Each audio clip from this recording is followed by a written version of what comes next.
in the setting of high energy trauma. Let's say someone has a car rollover where they roll over and crush their arm, and they have a sharp laceration which results in spaghetti wrist. And let's say they have a disc vascular injury too, like let's say their artery's out. So you go in, first thing you do is revasc them. You got an arm that was ischemic, which is going to result in lactic acid buildup, all kinds of problems post-operatively, swelling, that kind of thing.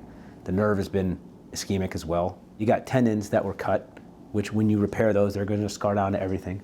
That nerve, the median nerve, is literally embedded within all those flexor tendons. I think you're playing with fire if you don't go in and protect the median nerve. That outcome is going to be based on the function of that nerve. Bone, tendons, ligaments, those can all be fixed at a later date. If that nerve is out and you didn't, and it goes down, you're going to have almost no chance of a meaningful recovery. Short of revascing an arm and getting blood flow back to it, the second step should be prioritizing the nerve, because nerve recovery is so vital to our function and our outcome and our clinical benefit. And you do all this really meticulous work, you get everything working, and they come in and their nerve is out and they're having pain and intrinsic motor loss because we didn't take care of the nerve. That often doesn't get better because the scar tissue gets worse, and as they're rehabbing, it just makes them worse. And I believe that had priority been set to that nerve at the time of the initial surgery, that ulnar neuritis, which some people will say it's sort of to be expected,